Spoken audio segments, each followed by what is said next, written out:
ಕರ್ನಾಟಕದ ಒಂದು ದುರಂತ ಸರ್. ನಾವು ಕೊಡಬೇಕಾಗಿರೋ ನೀರನ್ನು ಕೊಡಬೇಕಾಗಿ ಬರ್ತಾ ಇದೆ, ನಮಗೆ ಸೇರಬೇಕಾಗಿರೋ ನೀರು ಸೇರ್ತಾ ಇಲ್ಲ. ನಾವು ಎರಡೆರಡು ರೀತಿಯಲ್ಲಿ ನಮ್ಮ ಕಾನೂನು ಹೋರಾಟ ವೈಫಲ್ಯವನ್ನು ಕಾಣ್ತಾ ಇರೋದನ್ನು ನಾವು ನೋಡ್ತಾ ಇದ್ವಿ. ಮಹದಾಯಿಂದ ನಮಗೆ ನೀರು ಬರಬೇಕು, ನಮಗೆ ಬರ್ತಾ ಇಲ್ಲ. ಕಾವೇರಿಯಿಂದ ನಾವು ಕೊಡಬೇಕಾಗಿರೋ ನೀರು ನಾವು ನಿರಂತರವಾಗಿ ಕೊಡ್ತಾನೆ ಹೋಗ್ತಾ ಇದ್ವಿ.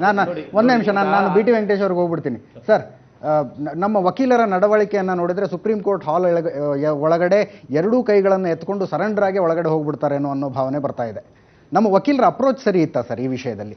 ನೀರನ್ನು ನಾವು ಕೊಡೋದಿಲ್ಲ ಅಂತ ಹೇಳಿದರೆ ಇನ್ನೂ ಚೆನ್ನಾಗಿ ವರ್ಕೌಟ್ ಆಗಬಹುದಿತ್ತ? 10,000 ಕ್ಯೂಸೆಕ್ಸ್ ಬಿಡ್ತೀವಿ ಅಂತ ಅಫಿಡವಿಟ್ ಸಲ್ಲಿಸಬಹುದು. ಈ ವಿಷಯಕ್ಕೆ ಸಂಬಂಧಪಟ್ಟಂತೆ ಹೆಚ್ಚಾಗಿ ರವಿಕೃಷ್ಣ ಹೇಳಿದ ವಿಷಯದ ಬಗ್ಗೆ ಮಾತಾಡ್ತೀವಿ. ಯಾವುದೇ ಎಲ್ಲ ವಿಷಯವನ್ನು ಕೂಡ ನಾವು ಒಂದು ರಾಜಕೀಯ ತೀರ್ಮಾನ ತೆಗೆದುಕೊಳ್ಬೇಕಂತ ಅವಶ್ಯಕತೆ ಇರ್ತದೆ. ಅದನ್ನು ನಾವು ನ್ಯಾಯಾಧೀಕರಣಕ್ಕೆ ಪ್ರತಿಯೊಂದು ವಿಷಯಕ್ಕೂ ಹೋಗುವಂಥದ್ದು ಕೂಡ ಸರಿ ಅನಿಸೋದಿಲ್ಲ. ಎರಡನೇದಾಗಿ ಈ ವಿಷಯಕ್ಕೆ ಸಂಬಂಧಪಟ್ಟಂತೆ ಯಾವುದೇ ಕಾರಣಕ್ಕೆ ಚರ್ಚೆ ಬಂದಾಗ ನಾವಲ್ಲಿ ಇರುವಂಥ ಪರಿಸ್ಥಿತಿ ಡಿಸ್ಟ್ರೆಸ್ ಫಾರ್ಮುಲಾ ಬಗ್ಗೆನೇ ಸಚಿವರು ಹೇಳ್ತಾ ಇದ್ದಾರೆ. ಡಿಸ್ಟ್ರೆಸ್ ಫಾರ್ಮುಲಾ ಸಂಬಂಧಪಟ್ಟಂತೆ ಬಂದಾಗ ಅಲ್ಲಿ ಇರುವಂಥ ಬೆಳೆ ಪ್ಯಾಟರ್ನ್ ಬದಲಾವಣೆ ಬಗ್ಗೆ ಕೂಡ ಚರ್ಚೆ ಆಗಬೇಕಾಗ್ಬಿಡ್ತದೆ.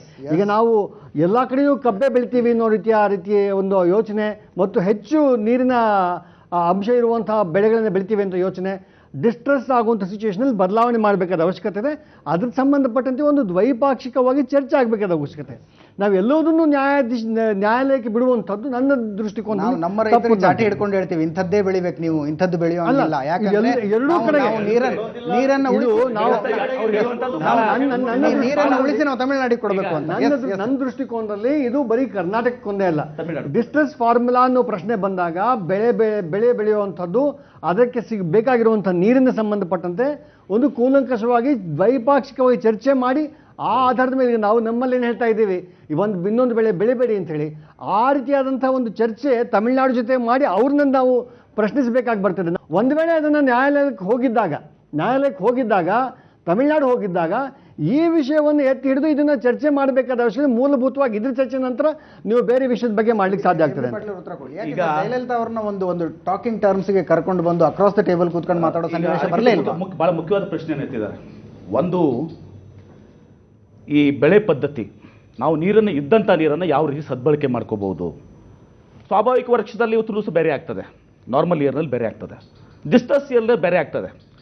ಈಗ ಟ್ರೈಬ್ಯುನಲ್ ಕಾನ್ಸೆಪ್ಟ್ಸ್ನಾಗ ಏನಾಗ್ತದೆ, ಅಪ್ ಸ್ಟ್ರೀಮು ಮತ್ತು ಲೋ ಸ್ಟ್ರೀಮು, ಮಿಡ್ ಸ್ಟ್ರೀಮ್ನು ಕೂಡ ಆಗ್ತದೆ. ನಾವು ಕೃಷ್ಣಾದಲ್ಲಿ ಮಿಡ್ ಸ್ಟ್ರೀಮ್ ಇದ್ದೀವಿ, ಇಲ್ಲಿ ಕಾವೇರಿಯಲ್ಲಿ ಅಪ್ ಸ್ಟ್ರೀಮ್ ಇದ್ದೀವಿ. ಅಪ್ ಸ್ಟ್ರೀಮ್ ಅಂದಮೇಲೆ ಅಲ್ಲಿ ಕಬಿರಿಯಲ್ಲಿ ಇವತ್ತು ಸಹ ನಾವು ಮಿಡ್ ಸ್ಟ್ರೀಮ್ ಇದ್ದೀವಿ. ಯಾಕಂದರೆ ಕೇರಳದಲ್ಲಿ ಆಗುವಂಥ ಮಳೆ ಕೇರಳದಲ್ಲಿ ಸುಮಾರು 59% ಮಳೆ ಕೊಡ್ತಾ ಇದೆ.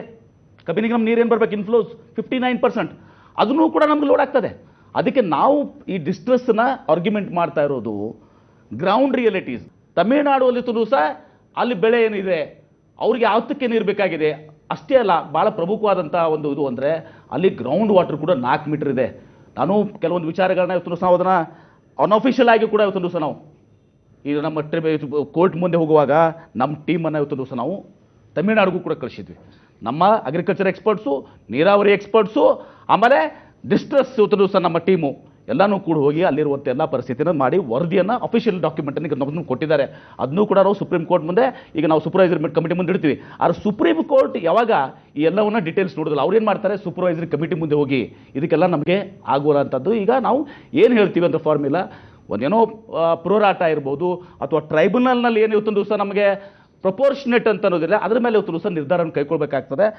ನಾವು ಇವತ್ತು ದಿವಸ ಫೈನಲ್ ಆರ್ಡರ್ ಕೂಡ ನಮ್ಮದಾಗಿದೆ.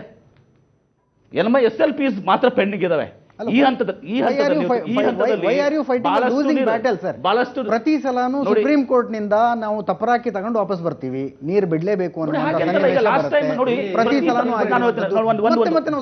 ಒಂದು ಕರೆಕ್ಷನ್ ಮಾಡ್ತೀನಿ ನಾನು ನಿಮಗೆ, ಒಂದು ಕರೆಕ್ಷನ್ ಮಾಡ್ತೀನಿ. ಒಂದು ನಿಮಿಷ, ಒಂದು ಸಬ್ಜೆಕ್ಟ್ ತಗೊಂಡ್ಬಿಡಿ, ಒಂದು ನಿಮಿಷ. ಇವ್ರಿಗೆ ಮುಗಿಸ್ತೀನಿ. ಇವ್ರದ್ದು ಒಂದು ಪ್ರತಿ ಸಲ ನಾವು ಸುಪ್ರೀಂ ಕೋರ್ಟ್ನಲ್ಲಿ ತಪರಾಕಿ ಹಾಕೊಂಡ್ಬರ್ತೀವಿ ಅಂತ ಹೇಳಿದ್ವಿ.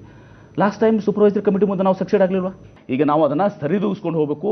ಮತ್ತು ಮಾತುಕತೆ ಈ ಹಂತದಲ್ಲಿ ಭಾಳಷ್ಟು ಮುಂದೆ ಹೋಗ್ಬಿಟ್ಟಿದೆ. ಯಾಕಂದ್ರೆ ನಮ್ಮ ಟ್ರಿಬ್ಯುನಲ್ ಆದೇಶನೂ ಆಗಿದೆ, ನೋಟಿಫಿಕೇಶನು ಆಗಿದೆ. ಓನ್ಲಿ ಅದೇನು ಹೇಳ್ತದೆ ಅಂದರೆ ನಮ್ಮ SLPs ಪೆಂಡಿಂಗ್ ಇದಾವೆ, without prejudice to our rights before the Supreme Court ಅಂತೇಳಿ ಗೆಜೆಟ್ ನೋಟಿಫಿಕೇಶನ್ ಆಗಿರುವಂಥದ್ದು. ಈ ಸಂದರ್ಭದಲ್ಲಿ ಮಾತುಕತೆ ಎಷ್ಟು ಫಲ ಕೊಡ್ತದೆ ಗೊತ್ತಿಲ್ಲ, ಆದರೂ ಕೂಡ ನಾ ಸಲಹೆಯನ್ನು ಒಪ್ಕೋತೀನಿ. ಆ ಪ್ರಯತ್ನವನ್ನು ಕೂಡ ನಾವು ಮಾಡುವಂಥದ್ದು ಮಾಡ್ತೇವೆ. 91ರಲ್ಲಿ ಬಂಗಾರಪ್ಪನವರು ಅವತ್ತು ಸುಗ್ರೀವಾಜ್ಞೆಯನ್ನು ಜಾರಿಗೆ ತಂದು ಅವತ್ತು ಎದುರಿಸಿ ನಿಂತರಲ್ಲ. ಯಾಕೆ ನಮ್ಮ ಸರ್ಕಾರಗಳಿಗೆ ಆ ಥರದ ಒಂದು ಒಮ್ಮೆ ಎದುರಿಸಿ ನಿಲ್ಲುವಂಥ ಶಕ್ತಿ ಬರಲಿಲ್ವಾ? ಕನಿಷ್ಠ ಇಂದಿನ ದಿನಗಳಲ್ಲಿ ಒಂದು ವಾಡಿಕೆ ಇತ್ತು. ಕನ್ನಡ ಪರ ಸಂಘಟನೆಗಳು, ರೈತ ಪರ ಸಂಘಟನೆಗಳು, ಪ್ರಗತಿಪರ ಚಿಂತಕರನ್ನು ಅವ್ರನ್ನೆಲ್ಲರೂ ಕರೆದು ಮಾತಾಡಿ ಚರ್ಚೆ ಮಾಡ್ತಾ ಇದ್ರು. ಈ ಸರ್ಕಾರದಲ್ಲಿ ಅದು ಯಾವುದೂ ನಡೀತಾ ಇಲ್ಲ. ಏಕಾಏಕಿ ಇವ್ರು ತೀರ್ಮಾನ ತಗೊಳ್ಳೋದು. ಇವತ್ತಿನ ಪರಿಸ್ಥಿತಿನ ಅವ್ರಿಗೂ ಅರ್ಥವಾಗಿದ್ರೂ ಸಹ ಅಧಿಕಾರ ಸರ್ಕಾರ ಉಳಿಸ್ಕೋಬೇಕು. ಅದಕ್ಕೆ ಇವತ್ತು ಕರ್ನಾಟಕವನ್ನ ಅವರ ಮೊದಲನೇ ಪ್ರಶ್ನೆಗೆ ಈಗಾಗಲೇ ಉತ್ತರ ಕೊಟ್ಟಿದ್ದೀರಿ ತಾವು. ನೀರನ್ನ ಕೊಡ್ತೀವಿ ಅಂತ ಹೇಳುವಂತ ನೋಡಿ, ಅವಶ್ಯಕತೆ ಏನಿತ್ತು ಅದನ್ನು ಕೂಡ ಅಂತ. ಹೇಳ್ಬಿಡ್ತೀನಿ. ಇನ್ನೊಂದು ಪ್ರಮುಖವಾದ ಪ್ರಶ್ನೆ ಕೋಡಿಹಳ್ಳಿ ಚಂದ್ರಶೇಖರ್ ಅವರು ಎತ್ತಿದ ಪ್ರಶ್ನೆ ಕೂಡ ಅದೇ ಆಗಿತ್ತು. ನೀವು ಇಲ್ಲಿ ಜನಪರವಾಗಿ ಹೋರಾಡ್ತಾ ಇರುವ ಸಂಘಟನೆಗಳನ್ನು ವಿಶ್ವಾಸಕ್ಕೆ ತಗೊಳ್ಳೋ ಇದನ್ನೇ ಬಿಟ್ಟು ಬಿಟ್ಟಿದ್ದೀರಿ ಅಂತ. ನೋಡಿ, ನೇರವಾಗಿ ಸರ್ಕಾರದ ಮಟ್ಟದಲ್ಲಿ ವಿಧಾನಸೌಧ 3ನೇ ಮಹಡಿಯಲ್ಲಿ ನಿರ್ಧಾರಗಳನ್ನ ತೆಗೆದುಕೊಳ್ಳಿ. ಒಂದು ತಾವು ಸರ್ವಾಧಿಕಾರವನ್ನ ಪ್ರದರ್ಶನ ಮಾಡಿದಿರಿ, ನಾಡಿನ ಜನರನ್ನ ಕತ್ಲೆಯಲ್ಲಿಟ್ಟಿದಿರಿ, ನೀರು ಬಿಡ್ತಕ್ಕಂಥ ತೀರ್ಮಾನವನ್ನ ನೀವು ಜಾರಿ ಮಾಡಿದಿರಿ. ಇದರಿಂದ ನಾವು ಹೇಳ್ತೇವೆ, ಇದು ಡೆಮಾಕ್ರೆಟಿಕ್ ಆಗಿ ನೀವು ನಡೆಸ್ತಾ ಇಲ್ಲ. ನೀವು ರಾಜ್ಯಕ್ಕೆ ಬಹಳ ದೊಡ್ಡ ದೋಖವನ್ನ ಮಾಡಿದಿರಿ. ಇದು ಬಹಳ ಅನ್ಯಾಯ, ಇದು ಅನ್ಯಾಯ. ಇದರಿಂದ ಹೊರಗಡೆ ಬರಲಿಕ್ಕೆ ಸಾಧ್ಯ ಆಗ್ತಾ ಇಲ್ವಾ? ಹಾಗಾದ್ರೆ ಸುಪ್ರೀಂ ಕೋರ್ಟ್ ಮುಂದೆ ನೀವು ಯಾಕೆ ನಮ್ಮ ವಾದವನ್ನು ಪ್ರತಿಪಾದನೆ ಮಾಡಿ ನಮ್ಮ ಬಹಳ ದೊಡ್ಡ ವಕೀಲರ ಕೈಲಿ ನೀವು ಸುಪ್ರೀಂ ಕೋರ್ಟ್ನಲ್ಲಿ ಡೈರೆಕ್ಷನ್ ಕೊಡಿಸ್ಲಿಕ್ಕೆ ಯಾಕೆ ಹಾಕ್ಲಿಲ್ಲ? ಈ ಎಲ್ಲ ಮೈನಸ್ಗಳನ್ನ ಇಟ್ಕೊಂಡು ನಾವು ಹಿಂದೆ ಬಹಳ ಗೆದ್ದಿದ್ದೀವಿ, ಈಗ ಬಹಳ ಅವಕಾಶದಲ್ಲಿ ಬಹಳ ಮುಂದೆ ಇದ್ದೀವಿ, ಇದು ಎಲ್ಲದೂ ಕೂಡ ನಾನ್ ಸೆನ್ಸ್ ಅಂತೇಳಿ ನನಗನ್ಸುತ್ತೆ. ಓಕೆ ಪಾಟೀಲ್ರೆ, ಈಗ ಒಂದು ನಮ್ಮ ನಾರಾಯಣಗೌಡರು ಕೇಳಿದಾಗೆ ನಮಗೆ ಒಟ್ಟು 40 TMC ಅಷ್ಟು ಕುಡಿಲಿಕ್ಕೆ ಬೇಕಾಗ್ತಿತ್ತು. ಅದು 50 TMC ನಾವು ತೋರಿಸಿ ಮೀರಿರ್ತದೆ ನಮ್ಮ ಮಾತಾಡುವಾಗ. ನಮಗೆ 47.71 TMC ಬೇಕಾಗ್ತದೆ. ಪ್ಲೀಸ್ ಲಕ್ಷ ಮಾಹಿತಿ ಇರುತ್ತೆ ನನ್ನ ಮೇಲೆ ಎಲ್ಲ ಇರ್ತದೆ. ಈ ಸ್ಟ್ಯಾಟಿಸ್ಟಿಕ್ಸ್ ಗಳನ್ನು 2 ದಿವಸಗಳ ಸರ್ಕಾರ ಕೊಡ್ತಾನೆ ಇದೆ.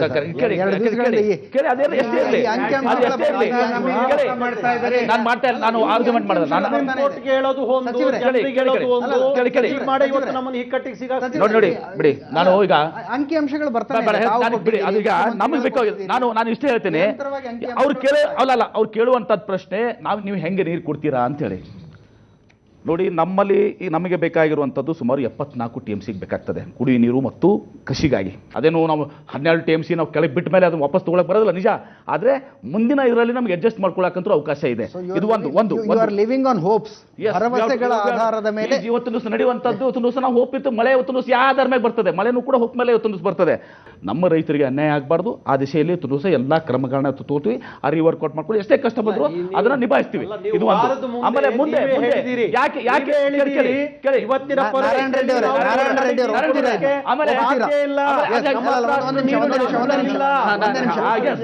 ಇಲ್ಲ ಅಂತ ನೀವೇ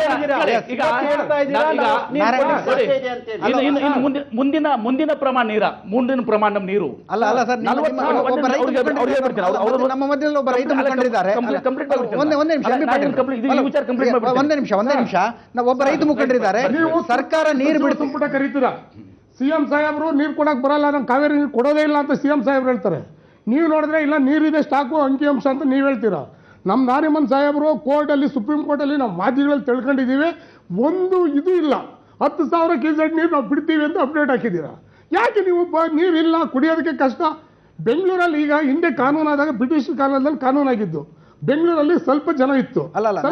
ನಾರಾಯಣ ರೆಡ್ಡಿ ಅವರು ಇವತ್ತು ಬೆಳಗ್ಗೆ ಮುಖ್ಯಮಂತ್ರಿಗಳ ಚಹಾಕೂಟದಲ್ಲೂ ಹೇಳಿದ್ರು. MB ಪಾಟೀಲ್ ಅವರು ಮತ್ತೆ ಹೇಳ್ತಿದ್ದಾರೆ, ಆ ಭಾಗದ ರೈತರಿಗೆ ನೀರಿನ ಕೊರತೆ ಆಗದಂತೆ ನಾವು ಮ್ಯಾನೇಜ್ ಮಾಡ್ತೀವಿ.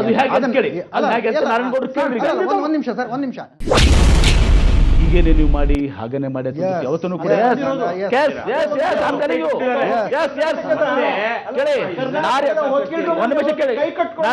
ಮುಖ್ಯಮಂತ್ರಿಗಳು ನಿಂತ್ಕೋತಾರೆ, ಮಂತ್ರಿಗಳು ನಿಂತ್ಕೋತಾರೆ, ಒಬ್ಬ ವಕೀಲನ ಮುಂದೆ